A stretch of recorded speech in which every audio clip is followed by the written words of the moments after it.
મારો એક દુહો છે કે ધગધગ મંડે ધડકવા અને પાપ કેડા પકડોસ, નથી કોઈ નિર્દોષ હૃદય જેવું રાજડા. ગમે એવો માણસ હોય ખોટું કરવા હાલે એટલે એકવાર હૃદયનો ધબકાર વધી જાય, ના તો પાડે જ, પછી આપણે કરવું ન કરવું એ આપણા હાથની વાત, પણ એકવાર ધબકાર વધી જાય, નથી કોઈ નિર્દોષ હૃદય જેવું રાજડા. એમ હૃદયમાં જે રાખ્યા છે એની વાતો ને આપણે ત્યાં હૃદયની વાતો છે. એટલે એક માતાઓ બહેનો બેઠા એટલે મને ગમતા એક ગીતની લોકગીતની બે કડીને પછી કસુમીનો રંગ કરીશું આપણે. બહુ સરસ એક વાત છે, મને ગમે છે.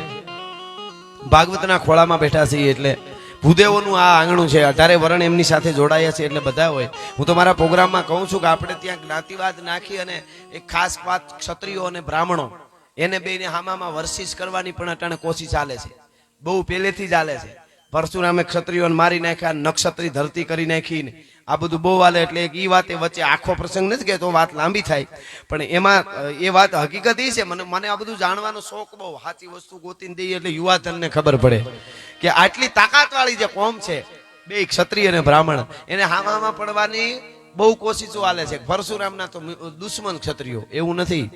પરશુરામ ભગવાન પરશુરામના મિત્ર જનક રાજા હતા, રાજા દશરથે હતા, કેમ નો મારી નાખ્યા, કેમ કોઈ દી બાંધ્યા નહીં? હકીકત વાત એવી છે કે સહસ્ત્રબાહુ જે હતો ભગવાન દત્તાત્રેય એને સહસ્ત્રબાહુ 1000 બાહુ આપેલા, અને એ સહસ્ત્રબાહુ જયારે રાક્ષસ હતો એ હયવંશી ક્ષત્રિય હતો. ક્ષત્રિય હતો પણ રાક્ષસ હતો. રાવણ બ્રાહ્મણ હતો એટલે નથી રાક્ષસ. એમાં એ સહસ્ત્રબાહુ જે હતો એને હયવંશી ક્ષત્રિય હતો.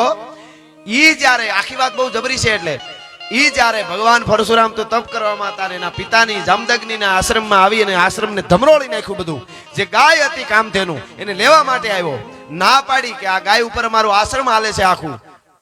ભગવાન પરશુરામના પિતાશ્રીએ જમદગ્નિએ એટલે આશ્રમ ધર્મરોળી નાખ્યું. ગાયને અડવા જાય, ગાય અદ્રશ્ય થઈ ગઈ, આશ્રમ ધર્મરોળીને વયા ગયા. છતાંય પણ ભગવાન પરશુરામ આવ્યા ક્રોધમાં, ફરવી ફરસી પરશુરામે, અને કહેવાય છે કે સહસ્ત્ર બાહુને પડકાર કરી અને માહેશ્મતી જે આવ્યું ને ઓલા ફિલ્મમાં નામ આવ્યું ને માહેશ્મતી, એ માહેશ્મતી એનું નગર, એની નગરી હતી. કોની? સહસ્ત્ર બાહુ. 1000 હાથ વાળો હતો. ઈ હયવંશી ક્ષત્રિય હતો અને એને જઈને પડકાર કર્યો ભગવાન પરશુરામે, અને ઘમનશાણ યુદ્ધ કર્યું. ઘોરનાદ ભવ ઘાટ થાટ ભાઈ અસુર સુથાર થાર રામની ચોર જાટ રાટ ધાર વાટ ગીષ્ટ હર લોહ ખડકકાર લાટ ખાટ, અને એક પછી એક પડકાર કરી અને એક પછી એક 1000 હાથ કાપ્યા. અને તું કાંઈ નથી મારી સામે તુચ્છ છો એનો અહેસાસ પેલા કર્યો, અને પછી એનું મસ્તક કાપ્યું. સહસ્ત્રબાહુને માર્યો ભગવાન પરશુરામે. પણ જોજો આ તાકાત આ ભગવાન પરશુરામની. સહસ્ત્રબાહુને માર્યો, એનો ભાઈ, એનો દીકરા, એનો પરિવાર, એનું નગર, એને કોઈને કાંઈ નુકસાન ન કર્યું, અને પાછા વહી આવ્યા. પણ ઓલાના દીકરા પાછા ફાટીને ધોવાડે ગયા. ઘણા એવા હોય, ઘણાને ધરાર મેં કીધું ને ન હોય એવા ઘણા હોય. આવમાં ગાયના આંચળ હોય ને, આંચળ ગાયનું, ત્યાં ઈંતળી નામનું એક જંતુ થાય. ઈ મોઢિયા પાસે હોય ને, આંચળના મોઢિયા પાસે ઈંતળી, તો ગોવાળ દોવાનું ચાલુ કરે ને તો દૂધની ધાર ભટકાય ને ઈંતળીને, તો ઉપર વહી જાય ઈંતળી, બીજે મંડે લોહી પીવા. નકર 2 ઘૂંટડા દૂધના લીએ તો ગોવાળ ના ન પાડે, પણ અમુક જન્મમાં જ લોહી પીવા હોય. એને તમે દૂધ પીવરાવો, એને તમે અમૃત પીવરાવો, લોહી જ પીવું છે ને તમે શું કરો? હા, ઘણા પ્રકારના માણસ, ઘણા માણસ છે ને બાથરૂમ ના સંપલ જેવા હોય, કોઈ દી ગહાય જ નહીં, એમને એવા ને એવા હળી જાય પણ ગહાય નહીં. તમે જુઓ, હળી જાય પણ ગહાય નહીં. ઘણા માણસ એવા માણસ હોય. એટલે આણે શું કર્યું, ભગવાન પરશુરામ પાછા વયા ગયા તપસ્યા કરવા, અને એના છોકરા પાછા આવ્યા અને જામદગ્નિને પરશુરામના પિતાશ્રીનો વધ, પિતાશ્રીને માર્યા, એનું મૃત્યુ થયું પિતાશ્રીનું. પછી ભગવાન પરશુરામ ક્રોધાયમાન થયા. ઓહો, કે આને તો મેં એને માર્યો, એના પરિવારને મેં નુકસાન ન કર્યું, અને મારા પિતાશ્રીને આશ્રમ તહેસ મહેસ કરી નાખ્યું, એના પિતાશ્રીને મારી નાખ્યા. પછી ભગવાન પરશુરામે ફરસો ફેરવો, ફેરવી ફરસી પરશુરામે નરેવા દીધું ક્ષત્રિય નામે. ક્યાં ક્ષત્રિય? ઈ સહસ્ત્રબાહુનો વંશ હતો, હયવંશી. 21 ગાય એના પિતાશ્રી ઉપર કર્યા હતા. ભગવાન પરશુરામના પિતાશ્રી જામદગ્નિ ઉપર 21 ઘા કર્યા હતા એના, અને માર્યા હતા. એનો 21 વખત એના વંશને મોટા થાય પાછા મારે, એનો વંશ પાછો વધવા દે, પેલા નાના નો મારે, પાછા મારે. 21 વખત મારી સહસ્ત્રબાહુનો આખો વંશ કાઢ્યો. એ હયવંશી સહસ્ત્રબાહુના જે ક્ષત્રિયો હતા એના વંશના એને જ માર્યા છે. બીજા બધા ક્ષત્રિયો હારે મિત્રતા હતી ભગવાન પરશુરામને. ભલા માણસ આ નોંધ બીજાને લેવી જોઈએ, ખબર હોવી જોઈએ. અનેક વાતો છે આવી સાહેબ. આફ્રિકાના જંગલમાંથી નીકળેલો ડેકારી નામનો અજગર શિકારને ભરડામાં લીએ એમ એક રાજાને, એક રાજપૂતને, એક ક્ષત્રિયને ફંગસ ખાન નામનો એક માણસ નરાધમ અને યવનોની આખી ફોજ મોગલોની લઈને આવ્યો અને એને ઘેરી લીધો, ચારે બાજુથી ઘેરી લીધો. ક્ષત્રિયોને એમ થયું કે અમે લડી લઈશું, બધા રાજપૂતાણીઓ ક્ષતિ થઈ જશે, એમાં કઈ બીજી વાત ન હોય, પણ આ નરાધમો જે નિર્દોષ માણસો છે એને પછી મારી નાખશે.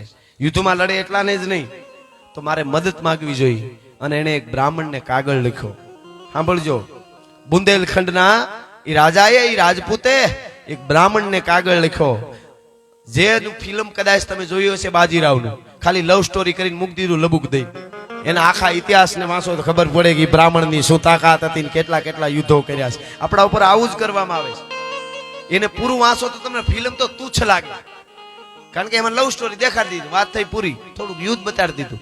પણ બાજીરાવ, બલ્લાડ, બાજીરાવ બલ્લાડ, એ બ્રાહ્મણ ખાવા બેઠા હતા અને પત્ર મળ્યો. પત્રમાં એક દુઓ લખ્યો હતો. એક ક્ષત્રિયે, બુંદેલખંડના એક ક્ષત્રિય, 17 સાલ બુંદેલા નામના ક્ષત્રિયે રાજપૂતે દુઓ લખ્યો છે. સાક્ષીપુરે સાંભળજો.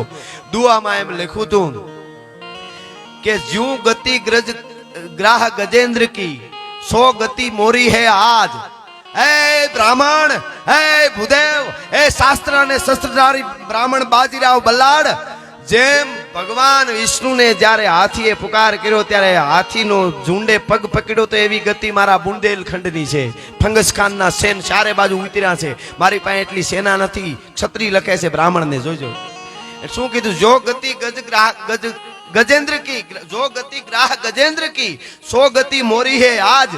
બાજી જાત બુંદેલ કી, બાજી રાખે લાજ. હે બાજીરાવ પેશવા, બુંદેલખંડની બાજી જાહે, વહી જાહે, આબરૂ વહી જાહે, તો તું બાજી રાખે લાજ. ખાવા બેઠો તો ઉભો થઈ ગયો બાજીરાવ પેશવા અને ઘોડા માથે સવાર થયો. પાગા નાખતા રકાબ કવિ, ધાગા ધાગા ભરી પાગા આગા જાવે નાહી ભાગા મૃગાણા કી ગાજ ગન તોપકા કેણાગા. 10 દિવસનું અંતર હતું એમ કે છે. એ 48 કલાકમાં અંતર પૂરું કર્યું હતું બાજીરાવ પેશવાએ. કોઈ કીધું ખાતા ખાતા ઉભા થઈ ગયા, ખાય તો લ્યો. અરે એ કે કાલ ઇતિહાસ એમ કે ક્ષત્રિયના દીકરે બ્રાહ્મણના દીકરાને કાગળ મદદ માટે લખ્યો અને બ્રાહ્મણનો દીકરો ભોજન કરવા બેઠો રહ્યો. ન બેહાય મારાથી, હવે ભોજન ન કરાય. 48 કલાકમાં પાગા નાખતા રકાબ કવિ, ધાગા ધાગા ભરી ભાગા આગા જાવે અને પૂગી ગયા અને ફંગસ ખાનની સેનાને ધમરોળી નાખી. એક બાજુ ક્ષત્રિયો, એક બાજુથી બ્રાહ્મણો ભોજમાં લીધી સેનાને. એના કરતા ડબલ સેના હતી, કેટલાને કાપી નાખ્યા, કંઈક ભાગી ગયા. ઢૂંઢે ઢૂંઢ દીધા ઢાળ ખળગે રગત વહતી ખાળ. અને એની જીત કરી, દુશ્મનનું માથું કાપી, હાથી માથેથી પછાડી બાજીરાવ પેશવાએ એ બ્રાહ્મણે માથું કાપી અને પોતાના મિત્ર એટલે જે ક્ષત્રિય કાગળ લખવાળો 17 સાલ બુંદેજા રાજપૂત હતો એના હાથમાં માથું દીધું. ગાલે તે બ્રાહ્મણને પત્ર લખ્યો હતો ને, એના બદલામાં તને દુશ્મનનું માથું આપું છું. ભલા માણસ, હું બ્રાહ્મણ છું, બીજી વાત ન આવે. અને બીજો દુઓ લખ્યો ક્ષત્રિય, એક રાજપૂતે લખેલો દુઓ સાંભળજો. એને બીજો દુઓ લખ્યો, એ દુઓ સાક્ષીપુરે. એને શું લખ્યું કે જગત જન્મા દો બ્રાહ્મણા. દુનિયામાં બ્રાહ્મણો તો અનેક જન્મા, પણ 2 બ્રાહ્મણ જે ખરાફાટ જન્મા. કોણે દુઓ લખ્યો? ક્ષત્રિય, બાજીરાવ માટે અને પરશુરામ બેને એક દુઆમ લઈ લીધા. કોણે લખ્યો? 17 સાલ બુંદેલખંડના રાજપૂતે લખ્યો. જગ જન્મા દો બ્રાહ્મણા. 2 બ્રાહ્મણ દુનિયામાં એવા જન્મા. જગ જન્મા દો બ્રાહ્મણા, એક બાજી, એક ફરસુ, એક બાજીરાવ. जग जनिमा दो ब्राह्मणा, एक फरसू एक बाजीराव. वो दाही हई हई वंशान, वो दाही तुर्काओ. एक हई हई वंश नामना सत्रबाहुना क्षत्रियो એને મારવા જન્મો પરશુરામ, અને એક તુર્કા, આ તુર્કાન મોગલની સેના એને કાપવા બાજીરાવ પેશવા. જગ જન્મા દો બ્રાહ્મણા, एक परशु एक बाजीराव. वो दाही हई हई वंशा અને वो दाही तुर्काओ. આ આપણા સંબંધો છે. ભલા માણસ એટલે ખોટા કોઈ વર્સિસ કરીને હામાં ઊભા ન કરી દે. યુવા ધનને રાખવા, આપણા સનાતનીઓને વીખવાની આવી અનેક કોશિશો હાલે છે. એ કોશિશો ન થાય એના માટેના ડાયરા છે, એના માટેના પ્રોગ્રામો છે. સમયને પણ આપણે માન દેવું જોઈએ. એટલે છેલ્લે મારે કસુમીનો રંગ મેઘાણીને આપણે યાદ કરીએ એટલા માટે. તો મારી જનની ના, મારી જનની ના, હવે જનની ના, મારી જનની ના હૈયામાં પોટંગા પોટંગા દીધો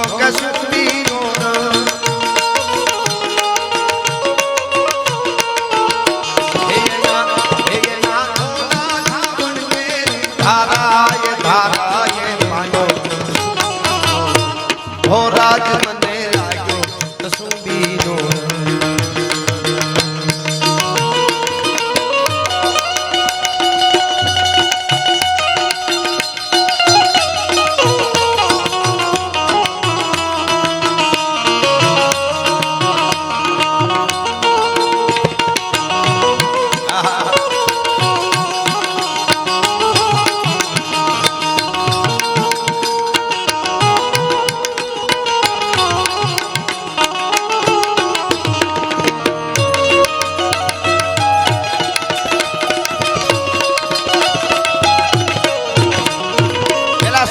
માના ઉદર માંથી મળ્યા પછી ધાવણ માંથી મળ્યા પછી ક્યાંથી મળ્યા મારી બેલડીના મારી બેલીના કોઈ બેલીના બેલીના બેલડીના કંઠે ગંગા દરડા હોયો કસુંબીનો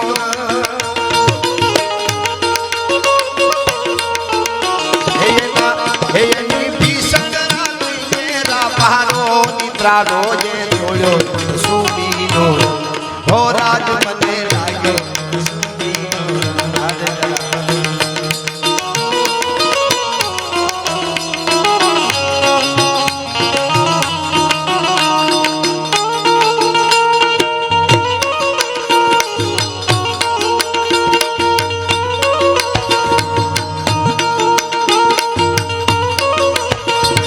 કરવા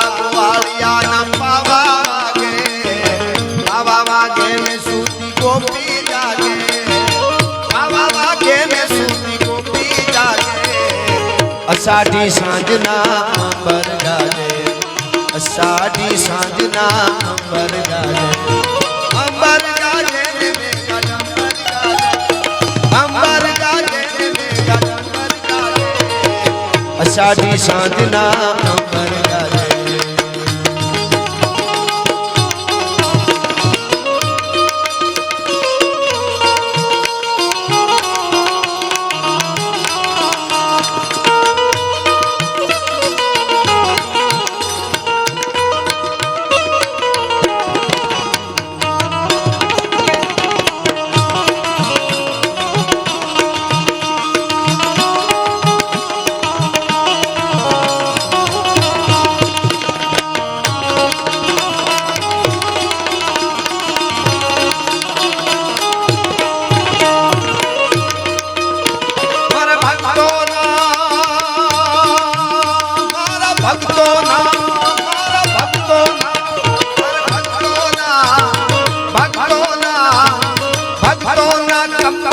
ટપકેલો મસ્તી પર સાખર સુબીનો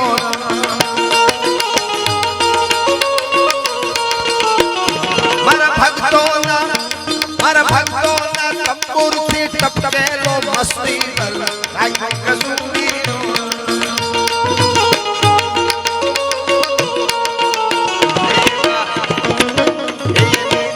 એની વાલી દિલ દાદાની પગની મેંદી પરથી જૂનો સુબીનો હો રાજ મને લાગ્યો સુબીનો હવે આ ગીત આખું જબરું છે આપણે સાંભળ્યું આ કસુંબીનો રંગ એવું ગીત છે કે આખું કોઈ પ્રોગ્રામ એવો કોઈને કરવો હોય ને તો આખા પ્રોગ્રામમાં આખી રાતમાં જેટલો આપણો પ્રોગ્રામ હાલે આખા પ્રોગ્રામમાં આ ગીતની પેલી કડી ઉપાડીને છેલ્લી પૂરી કરી અને એની વચ્ચે જે વાતો આવે એ કરતા જાય એક ગીત સિવાય કાંઈ ન બોલીને તો પ્રોગ્રામ પૂરો થઈ જાય એટલા એના અર્થો છે પણ આ બધા બેઠા છો સંસ્કૃતિ સભર માણસો બેઠા છે માતાઓ બહેનો બેઠા છે આમાં મેઘાણી લખે છે કે પોતાની પત્નીની પગની પેની એના ઉપર ચુંબન કર્યું હોઠ અડાડીને પતિએ આવું આમાં વાત આવે છે તો કાયદેસર જોઈએ તો સંસ્કૃતિ અને સંસ્કારના ગીતો હોય એમાં આવું બધું ન આવવું જોઈએ પગની પેની મહેંદી ઉપર ચુંબન કરે તો આવું કસુંબીના રંગ જેવા મજબૂત ગીતમાં કેવું હોય પણ આ તો મેઘાણી છે એનો પુરાવાની વાત નાનકડી કરી દઉં તમને ચુંબન ક્યારે કર્યું એમ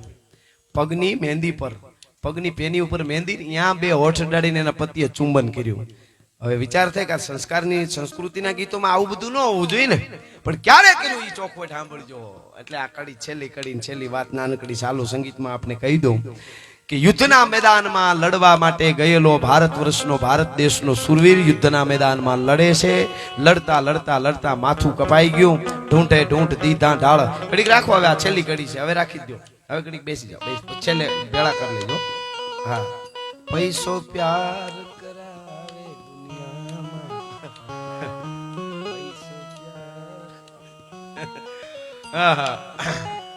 એટલે યુદ્ધના મેદાનમાં સુરવીર લડ્યો અને લડતા લડતા લડતા તલવારના ઝાટકો લાગ્યો, દુશ્મનનો કચડુક ધૂપ કરતું માથું નોખું પડ્યું. યુદ્ધના મેદાનમાં માથું પડ્યું, દુશ્મનો ભાગી ગયા, રાષ્ટ્રનું રક્ષણ થયું. એની પત્ની હતી અને સતી થવું હતું. પત્નીને સતી થવા માટે પોતાના પતિનું માથું લેવા માટે કીધું, કોઈ લઈ આવ્યું માથું યુદ્ધના મેદાનમાંથી. અને હુરાતન સત ચડ્યું. એ સતી ચિતા ખડકાવે છે, ચિતા ઉપર બેઠી, ખોળામાં માથું લઈને ચિતા ઉપર બેહવાનું હોય. એ ખોળામાં માથું લે ને સતી થાય ને એટલે પદ્માસન વાળે, એટલે પગની બે પેની ઉપર આવે. પદ્માસન વાળી એટલે આવે ને પેની ઉપર આવે ખોળામાં. એ પેની સતી નારી હતી, સતી થવા બેઠી, એની પગની પેની બે ઉપર આવી. ઉપર મોઢું રાખીને ખોળામાં પતિનું માથું રાખ્યું, હાથમાં માળા લીધી અને ચિતા અગ્નિદાહ દીધો. જાડ જાડ જાડ જાડ જાડ ભવાની ભવાની ન જાગે ન જોવે ન હાલે ન ડોલે ગુપતિ ન સતી ગરંતી કિલોલે ભુજાલમ વિશાલમ ગુજાલમ ભવાની કૃપાલમ ત્રિકાલમ કરાલમ દિવાની ઉદાનમ ગપાનમ ગેઘી ન ઝેઘી ન માતા ન તાતા. ઈ જાડ જાડ જાડ જાડ જાડ અગ્નિ બળવા મંડાણી. એમાં થોડાક લાકડા બળ્યા વધારે એટલે અગ્નિને ઠપાટ લાગી, પવનની ઠપાટ લાગી ને એની હારે પવન લાગ્યો ને સીતા થોડી ખળભળી. સતી છે આમ હલબેલ્યા. એટલે જે માથું સુરવીરનું પોતાના પતિનું ખોળામાં હતું એને પવનની ઠપાટ લાગીને આમ ઉપર મોઢું હતું ને એ માથાને આમ ઠપાટ લાગી આમ થયું. અને આ પદ્માસન હતું એટલે ઈ સુરવીરના બે હોઠ છે, ઈ સતી નારી એની પત્નીની પેની અડ્યા. મેઘાણી કે ન્યા કસુંબીનો રંગ પીધો, આવી રીતે કસુંબીનો રંગ પીધો. હા હા હા, ઈ હોઠ ની આમ પદ્માસન વાળું ખોળામાં માથું હતું એટલે મેઘાણી કે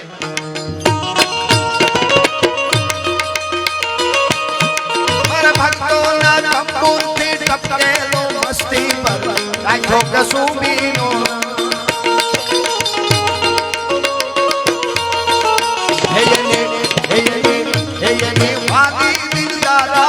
પગની પેની પરથી ચૂનો કસુંબીનો હો રાજ મને લાગ્યો, રાજ મને લાગ્યો, રાજ મને લાગ્યો, કસુંબીનો રાજ મને લાગ્યો.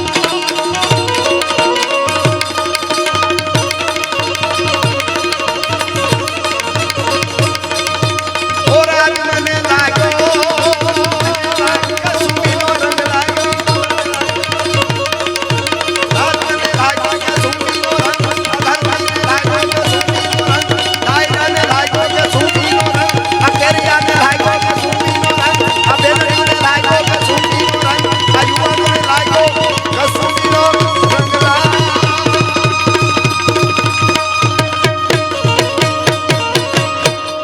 સનાતન ધર્મની દ્વારકાધીશની 9 લાખ રબડિયાળીની ભારત માતા કી જય, આજ કાનંદ કી જય, ભૂદેવો કી જય.